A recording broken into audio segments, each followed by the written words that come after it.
I want to welcome you to our second Library Science Lecture Series on a very cold, wintry day with the Hong Kong flu flying around.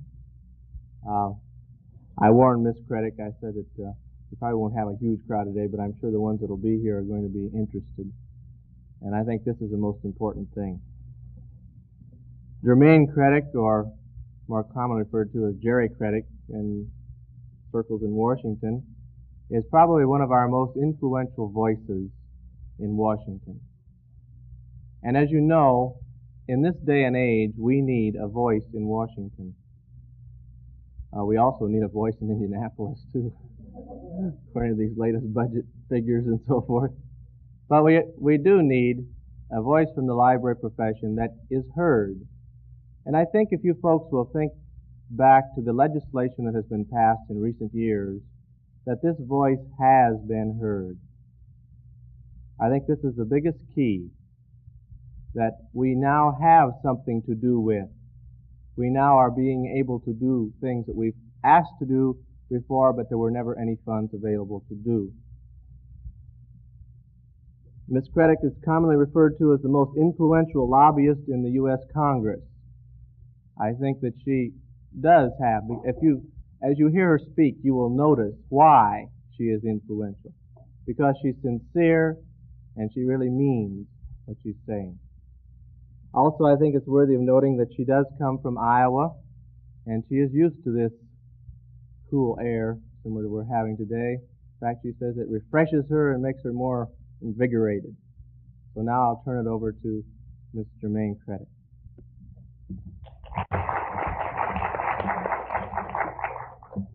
Thank you very much.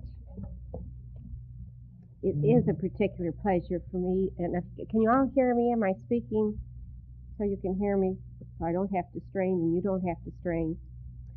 It always is a particular pleasure for me to come back to the Middle West, and it is another joy for me to speak to a library school class. And I've been very fortunate this year. This is the third library class that I've been able to speak to. I spoke at Catholic University on the East Coast, the University of Washington Library School on the West Coast, and now I'm finishing up this year with my third in the Middle West, my own part of the country. And I'm so pleased as I look at this group to see not only students but faculty members, because I think this is the way that this should be, and I'm so pleased that I can be here and have a chance to talk to you a little and tell you about some of my experiences in Washington and what I think they mean in terms of what's happening in the area of library service. As we near the end of the year, and this is almost the end of 1968, and we approach a new year, it's going to be a different year. We're going to have a new administration, a new Congress, and so it seems a particularly appropriate time to look at what has been accomplished and to assess what we can see ahead in terms of aid to libraries in the way of legislation.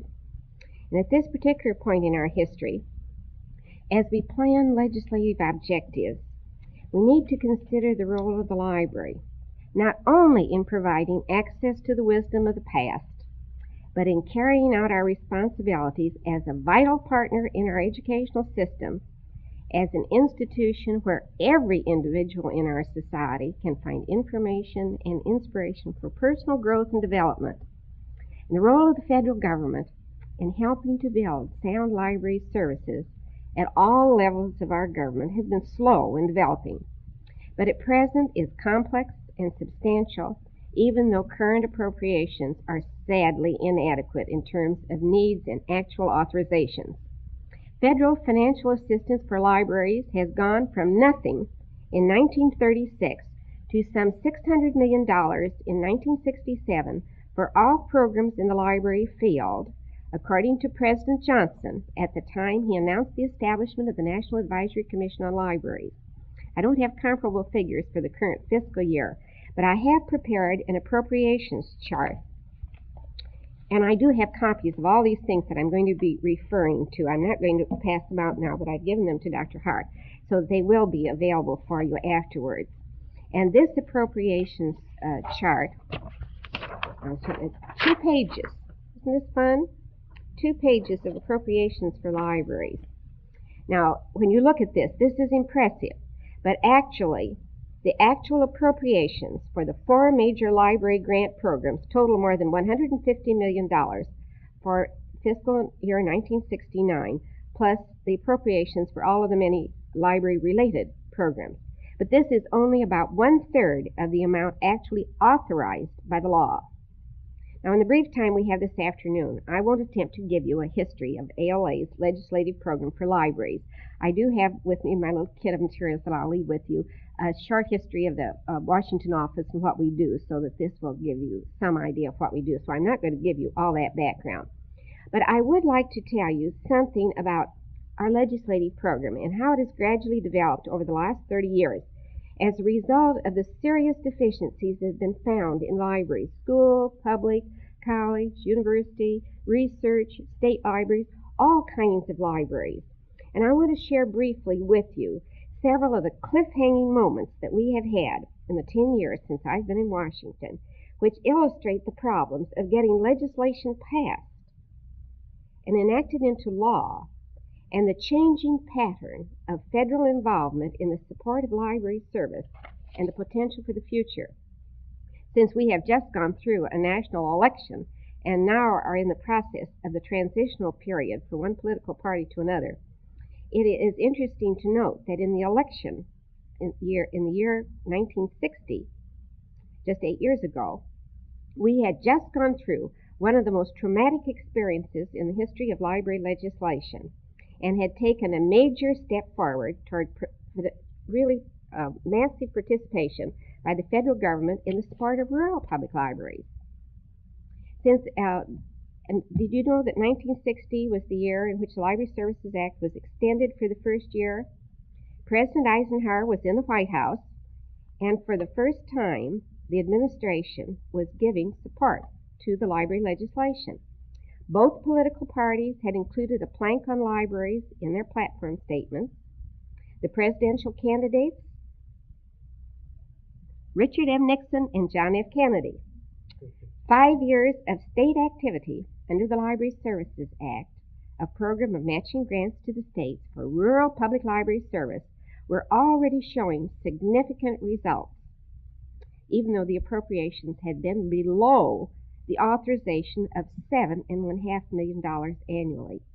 And yet the Rules Committee of the House of Representatives refused to clear the bill for a vote in the House, even though the Senate had already passed the bill without a single dissenting vote. Supporters of the bill to extend the bill then were forced to adopt a procedure that is very sticky, and this is called taking the bill to the floor under suspension of the rules. And this is the kind of procedure you only do as a last resort. And here we had a very interesting situation developed. When we came to this crucial state, Congressman Carl Elliott of Alabama was the floor manager of the bill. And we sat and we counted votes. And I was very much interested when Dr. Hart said that I was an influential vote in Washington. Well, you know, the reason that the only influence that I have is because of the support that I get from you back home. It's the grassroots support that counts. All I can do is to be there to see what needs to be done in terms of timing, calling on people. But it's what you do at home. It's what the grassroots says to the congressman. This is what counts. And we had to make sure that we had the votes, because when you take a bill to the floor under suspension of the rules, it has to pass. You have to be, first place, you have to have a majority on the floor, and then 2/3 of those voting have to be in favor. So you have to be sure that all of those congressmen hear from home, so that they're there in the first place, and the second place, that they're inclined to vote. Well, there are other hazards. In the first place, the suspension calendar can only be called on certain times. We were nearing the end of a congressional session.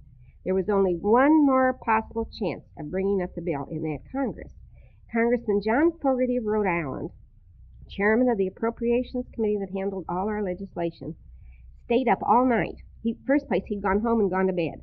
And they called him to tell him that Congress wasn't going to adjourn, that they were going to go to the conventions and come back. You remember we went through this year again? And so one of our good friends, who was his administrative assistant, called him. And he came down, and at 5:30 in the morning, he got then Speaker Rayburn to put the library bill on the suspension calendar. And here's where, again, you never know where you're going to find friends that can be very helpful. Some of you may know Laura Currier, who was the state librarian of Mississippi for a good many years. Well, Laura went to school with Fishbait Miller. And Fishbait Miller is the head, is the clerk of the doorkeeper of the House of Representatives. And Fishbait was the one who was setting up the calendar for Mr. Rayburn. Now, this was at 6 o'clock in the morning after they'd been up all night. They were listing these on, and Fishbait saw that the library bill, he, just happened to slip it on top of the pile in front of the speaker. And that came up as 6th on the list of bills that came up on the last suspension calendar that was called in that Congress. And that day they took up 7 bills. So you can see how close that was. Anyway, we took Mr. Elliott took the bill to the floor. The required number were on the floor. There were 40 minutes of debate, 20 minutes each side, and at the end the bill passed. Now this was one of the most significant things that has happened in terms of library legislation, because this was an extension of a bill for the first time, and it had a good support in spite of all of the problems that went through. Now this was one of the major steps.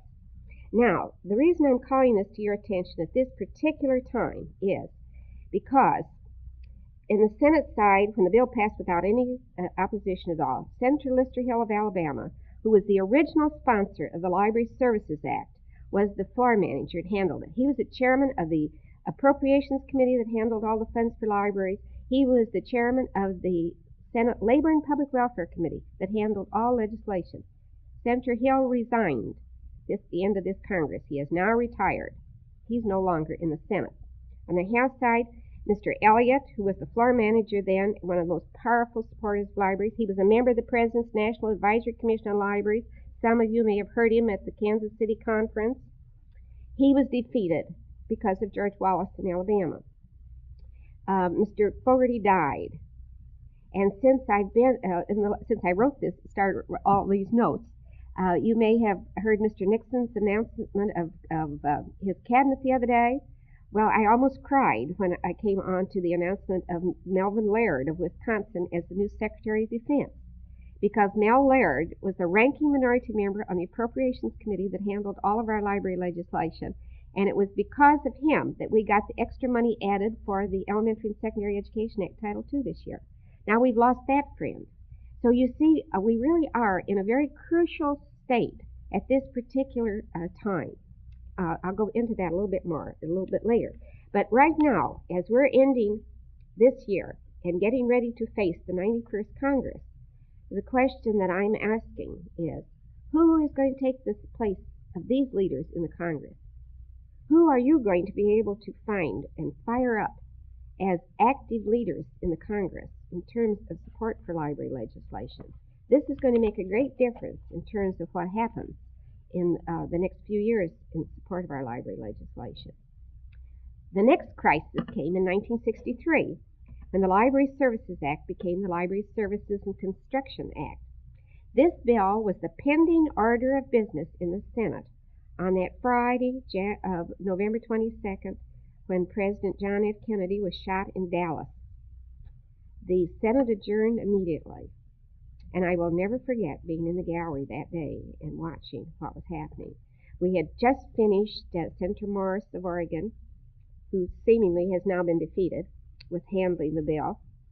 Senator Prouty of Vermont was just beginning to speak for the minority when all of a sudden, and I won't go into it because you've all heard this time and time again, but to be there actually in the Senate with our library bill on the floor at that crucial moment in history. And one point I would like to make here that you may not think about in connection with that tragic occurrence was, do you know why John Kennedy went to Dallas? Because to try to bring the Democratic factions together, including then Vice President Johnson, Governor John Connally, and Senator Ralph Yarborough of Texas. That was one of the main reasons for going to Dallas.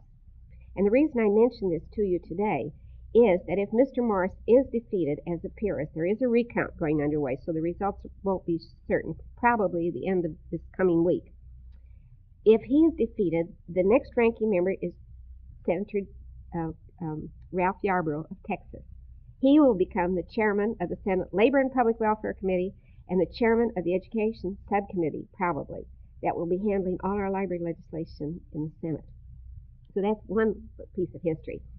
But if you all remember the state that we were in that long weekend, and I still feel drained when I remember how I was when I went back to my office on Tuesday morning after President Kennedy was buried. And you felt that the world had come to an end, and how were you going to pick up and go on?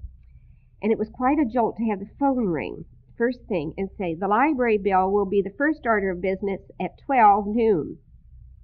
And we had a real problem because at the time that the bill stopped on Friday afternoon, there was an amendment being proposed by the senior senator from Colorado, which would have eliminated and restricted the bill in such a way that we couldn't have been able to really carry on a good, solid program. We'd been restricted in the population, in the amount of the construction, and it wouldn't have made for a good, flexible bill. So we had somehow to change his mind between 10 o'clock and 12 o'clock. And you can recognize my problem because we're on the East Coast.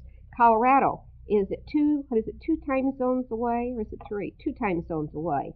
So that the people we started calling hadn't even, were just getting up, hadn't gone to work. We kept getting the janitors and so on. But eventually, we managed to get to the superintendent of public instruction in Colorado, the governor of Colorado, the ranking Republican congresswoman from Colorado. We got all of the leadership as well, the whole library profession geared and called everybody that they knew. And when the debate began and the senator began making his speech, you could see a procession of people going down the aisle with notes and telegrams and messages and so on. And this was the word from home about what this legislation meant. And gradually the tone began to change. And the first thing the senator was saying, I'm a great believer in libraries. I was a page, this is where I got my start in libraries and so on. And I wonder if we couldn't make some kind of an amendment here that would be acceptable. Would the senator accept it? He turned to Senator Morse, who was right prepared for this. And right there, this was worked out on the floor. Now, this is the potential and the power of word from home. Now, you need to be prepared and to know the value of the program and the people who can swing weight that will influence the members of Congress. But if you know this, and then we can get the word to you at a crucial time, this can happen, and I've seen it happen, and I know it can happen. They're, after all, the members of Congress are your representatives, and they want to know what you think. And it's your responsibility to be sure that the library word is heard, and they will be delighted to have it. But the bill passed 87-7. So there was, 83-7. So there was no problem. This was fine. And Senator Ted Kennedy came on the floor and voted for that bill. Then nothing happened as far as the House was concerned. But in January then, the House took up the bill on the House side. And this, again, was one of the most crucial votes that we have ever had.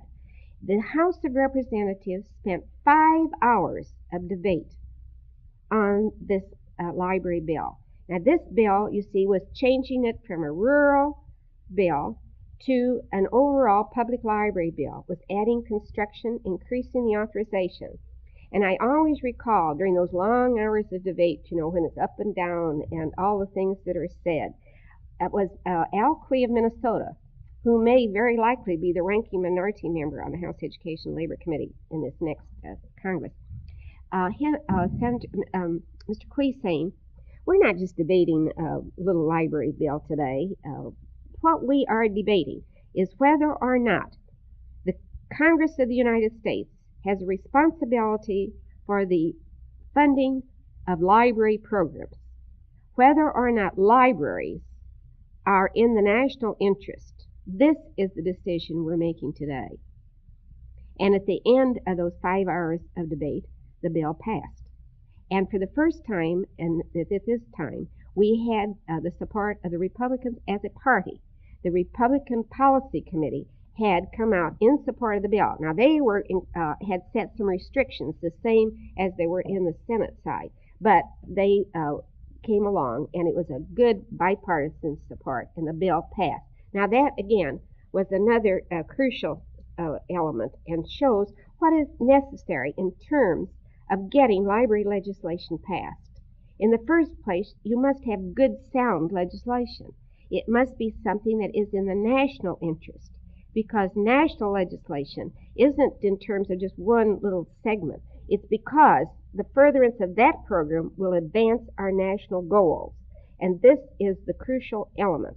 And the second point is that it has the support of the people of the country, because it must be representative of all of the people. And that is what is important when these decisive steps are taken in support of library legislation.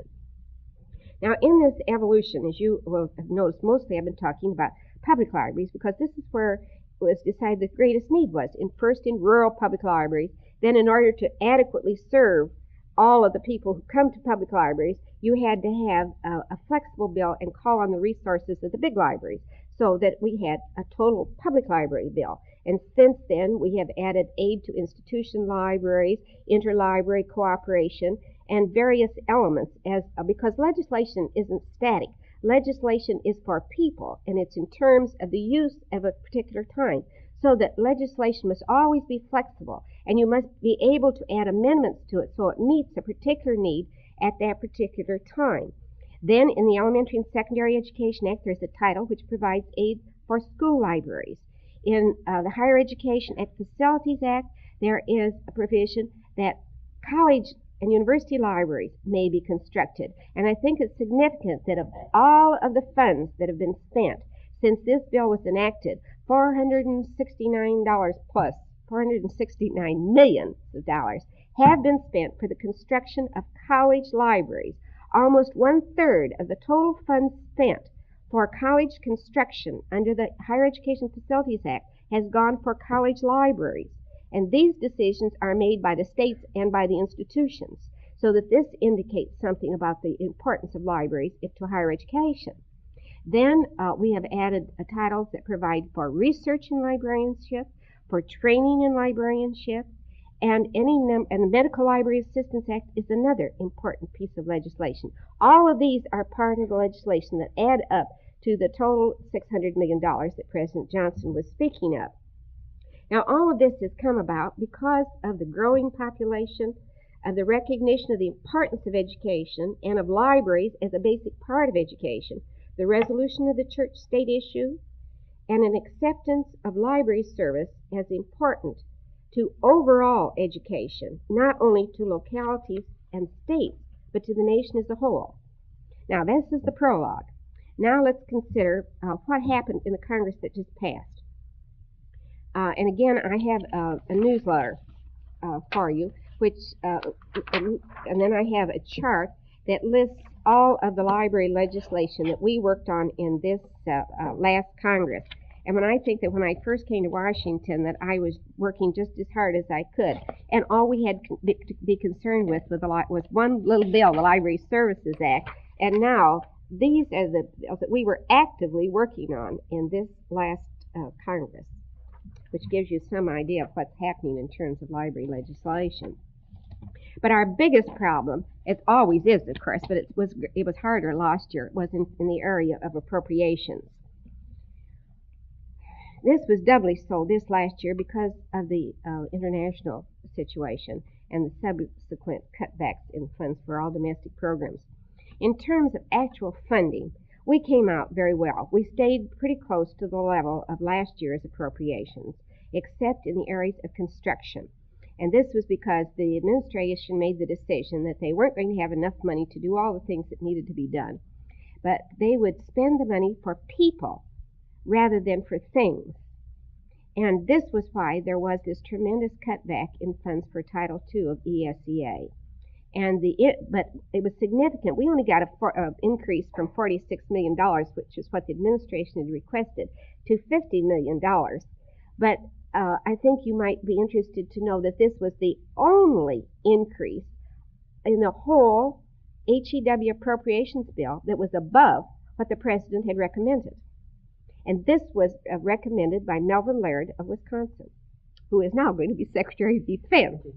But you see, this is important because it shows we have both sides of the aisle, and these are absolutely essential in any program relating to libraries, because libraries are for everybody. So we must work with both sides of the aisle. We must have bipartisan support. But this, then there was one other thing that might interest you. The Vocational Education Act. You know, vocational education is becoming increasingly important. And it's going to be increasingly important. And we need to do something major here in terms of libraries. We did have one title in the Vocational Education Act specifically geared to libraries, but it was dropped. But there is provision that's kind of buried. It isn't specifically stated as we'd like to have it, which provides for libraries. And so library resources and services can be provided. But there were two pieces of amendments that were added to the vocational education bill that were very important. One of them provided for advanced funding. And those of you who are administrators and those of you who are going to be administrators will be particularly interested in this, because this provides that there can be 2 years appropriations provided for at one time, which means that instead of coming up to the beginning of the fiscal year and not knowing what the amount of funds are going to be, and that Congress doesn't act until September or October, as they've been inclined to do, and the fiscal year began in July, and you still don't know what you're going to have, it's pretty difficult to arrange for a sound, effective program.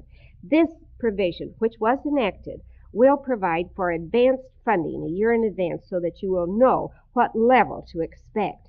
Now, this will have to be implemented program by program, but the authorization is there.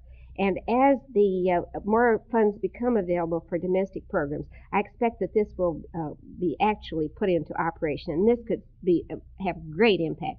The other was that in the cutback that had been mandated of $6 billion, they excluded, as an amendment to the Vocational Education Act, all programs administered by the Commissioner of Education, and that included all library programs.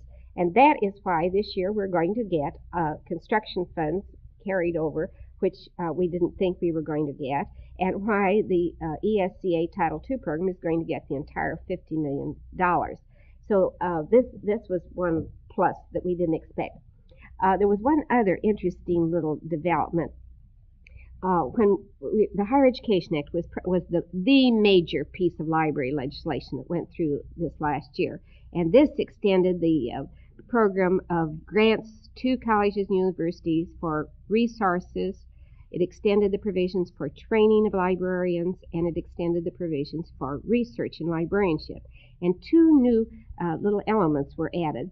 And one of these provided that for branch libraries to be able to participate in Title II funds, and the other was that new institutions could get funds for college library resources in the year before they took in their first students. This is the year when they should be building up their collections if they're going to be ready when the students come. Now we got this provision for added in a really interesting fashion, which shows why you have to be prepared at any minute in order to take advantage of a legislative situation. We had been urging the administration to add branches and add new institutions for a long time, but we didn't get this accomplished. They just didn't get it up, and they didn't testify in support of it. So when the bill passed the Senate, we got the Senate to include it in their version of the bill. And the Senate acted on the bill, and just before the House was to take up the bill, and ordinarily they go into session at 12. Well, this day they decided to go into a session at 11. So at 10 o'clock, I get the word from the Senate that they had passed the bill and got a copy of the amendment in precisely the form in which they had passed it. I had to have the exact wording, so I had to wait until we got the report and had the actual legislative language. So we typed that up hurriedly, and then we did some justification for why this was necessary. I took it over to the House. I went to the Republican side of the House, put it in an envelope, sent it in to Representative William Steiger of Wisconsin, rushed up to the gallery, and as I sat down, I got there as a page walked in, handed it to Mr. Steiger. He opened it and read it, He turned around to his counsel, who was sitting in back of him, and he nodded. He got up and he walked over to the Democratic side and gave it to Mrs. Green of Oregon, who was handling the bill on the Democratic side. She turned to her counsel, who was sitting in back of her. He said, fine. At this point, the clerk, the presiding officer said, I understand Mr. Steiger has an amendment. He's looking around. He's not on the Republican. No, he's over sitting on the Democratic side. At this point, Mr. Steiger walks up to the microphone. He said, yes, I have an amendment I wish to present. He took out the 2 pieces of paper I had prepared for him. He presented his amendment. They asked him several questions. He was perfectly able to handle them. And in 5 minutes, that amendment was passed, and it went to the president. Now, Bill Steiger of Wisconsin is a very young, he doesn't look old enough to be a page, let alone a congressman. But he's a very astute congressman. He's a member of the House Education and Labor Committee. His mother is a very active library trustee in Oshkosh, Wisconsin. Isn't this fun? Now, there are, and you see, all this work had really been done at home. This had been done before Mr. Steiger ever came to Washington. And this is why it's so important for them to hear from all of you. You have no idea of your influence. If you are knowledgeable and can present to a member of Congress the importance of legislation in terms of what it will mean to the people in his own district, there's no limit to what that congressman will do in order to get that accomplished. Because after all, who can be against libraries if they really understand what libraries can mean for the people of this country, for all the people of this country? Now, 2 other things have happened recently which are important in terms of the recognition of libraries in relation to the total national goals. And that was on October 15, President Johnson received the report of the National Advisory Commission on Libraries. You remember this was appointed over a year ago, and we've been waiting and waiting and waiting for the report. And of course, it came out the day after Congress adjourned. But there was a ceremony at the White House. It was presented by Mr. Knight, president of Duke University, and the chairman of the committee. And the report has been printed in the Congressional Record with a statement of support from Carl Perkins of Kentucky, who is the chairman of the House Education and Labor Committee, and on the Senate side by Senator Wayne Morse of Oregon, who we expected would be the chairman of the Labor and Public Welfare Committee. And it will also appear in the January issue of the ALA Bulletin, and reprints will be available. It will be in the ERIC system, and copies are available from the Congressional Record. And I brought a few copies with me so that they'll be available for you to see. Now, the thing that's important now to think of is the fact that this came out and that the president made no public fanfare about this. He did have the ceremony at the White House, but this is an advantage because now Mr. Nixon will be able to pick it up, hopefully, without having a strong endorsement from an outgoing president. And the commission itself was a national commission of outstanding citizens, representative of both parties. And this is a statement of experts, and it is completely nonpartisan, so that we expect that this will be an advantage and that something will happen on this now. The second thing that happened was that in November, just before the election, both Vice President Humphrey and Mr. Nixon issued strong statements giving their views on libraries. And I have one copy, I think, of Mr. Nixon's statement here that I will leave for you if you haven't already seen it. Among other things that he said was, in a world where knowledge is the key to leadership, a modern progressive library system is a vital national asset. In the same connection, I might mention, though, that in 1956, when the Library Services Act came up, Mr. Nixon voted against the bill. In 1960, however, he voted for the bill. When he was running for governor of California, he came out in support of state legislation for libraries. On November 22nd, he issued this bill. Is this being taped? Well, don't copy off this quote if you quote it. I would like to share this with you, if I may. This is something that... well, if you does, are you going to transcribe this and use it for anything? Go right ahead. Okay. Otherwise, I'll wait until I'm through and then tell you. Would that be easier? All right. Maybe by the time you get this ready, it'll be all right to say. But this last week, I had a call from Mr. Nixon's because his task force on education is preparing, their program for the next year. And Alan Piper, the president of Carnegie Corporation, is the chairman of that task force. And he asked us for a statement of what we wanted in terms of in terms of needs for library legislation. So that was my little project for last week, was getting that document prepared, and it had to be up in New York by last Friday. So very few people know about this, and until Mr. Nixon's task force actually makes use of it and releases it, it belongs to them, and I think we cannot quote from it.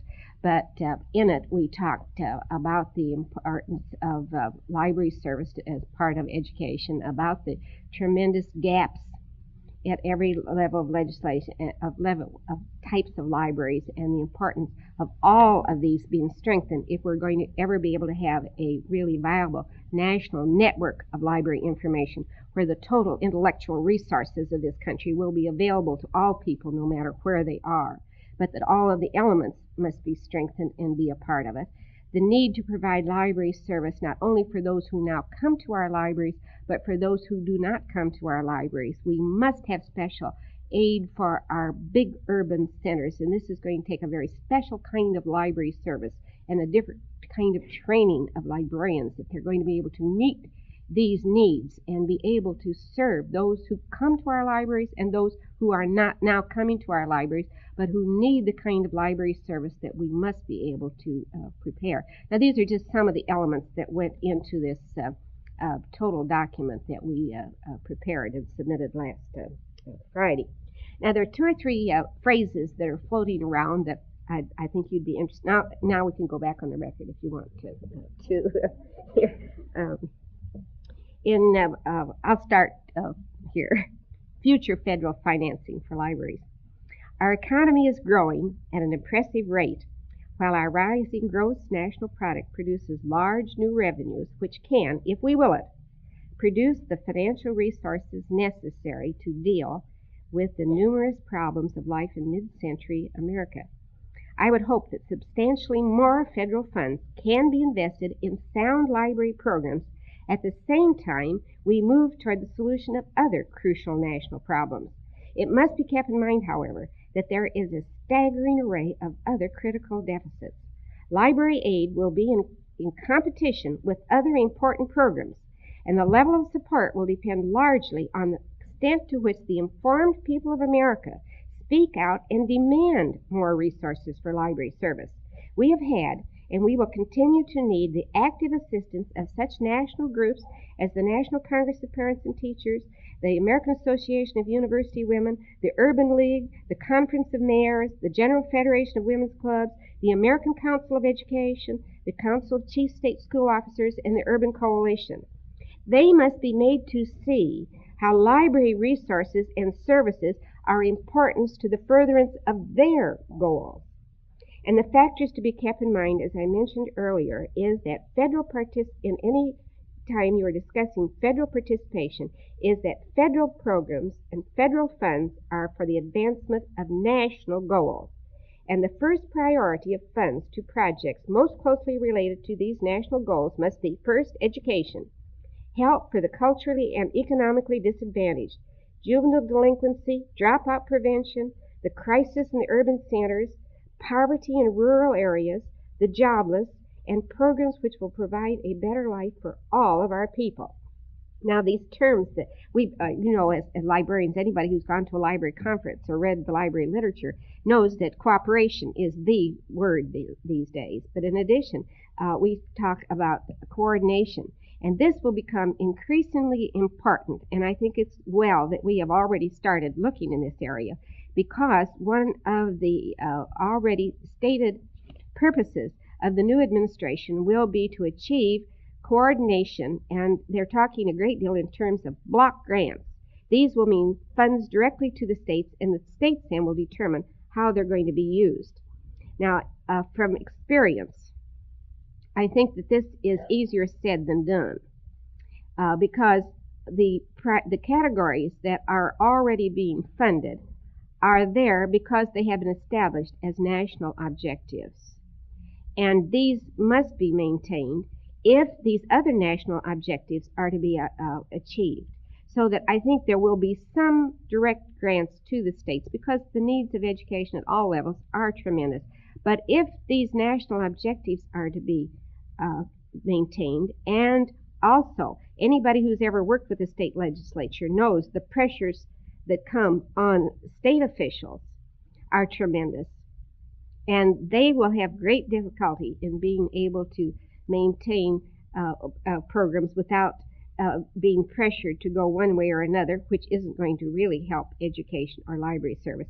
I think that these funds will have to come in terms of added amounts to the states, to institutions of higher education, in addition to advanced funding for existing categories. Now, what I can see happening, though, is that a good many of these categories will be pulled together. Those that, in order to provide for more efficiency, to cut a good deal of the red tape in administration, so that there'll be only there will be fewer amounts of reports that will have to be done. I think there's a great deal that can be done in this level. So I expect that something will happen. But cooperation and coordination are going to be with us, so that we need to be thinking in these terms. Then there are two other terms. Social benefit awareness. This term turns up in the National Advisory Commission on report. I've seen it in many other reports. And this means that when the federal government is deciding where they're going to spend funds, and this is what will have to be done at the state level as more funds go directly to the states, is with the amount of money that is available, how do you evaluate the programs that are being funded and are being considered for funding in terms of what happens to people as a result of those expenditures of funds? This is, the Bureau of the Budget is using this PPBC system, Program Budget Planning Evaluation, in terms of deciding where the funds will go, in terms of where they can get the best results for the least amount of money. And it's very hard to evaluate the effects of library service, but we must be able to show that where funds are being spent, that people are, their lives are better, and that they are becoming, having a better life. And this is where the funds will go. Then the other term is participatory democracy. Isn't that, I have to stumble every time I say this, but it's an important phrase. And this means that those that are being served must have a hand in deciding policy and how something of how those programs are going to be done. And this is going to be difficult, but it's going to be rewarding. And this is something that is going to be absolutely essential in terms of successful programs. We must think not in terms of the type of library, the type of institution, but the type of user. Those people whom we are serving and those that we need to serve. And those users must have a hand in planning the program. And we must include youth, young people, as well as our older citizens, and as well as the financial leaders in the community that pay the taxes. These are elements that must be brought together in a really meaningful kind of discussion if we are going to have participatory democracy and really good programs that will advance the purposes that we have in mind. Now, it isn't going to be easy. And as I look ahead to this 91st Congress and wonder who is going to be in the various committees, what the ratio is going to be, who are going to be our new friends, what we can expect, what the new administration is going to propose in the way of legislation, I get pretty disheartened and pretty scared. But then I remember that this is where we were 10 years ago. We survived. We made progress. We have this national recognition now that libraries are important. So that, and I look around the country and I see what's happening. I see the new libraries have been built.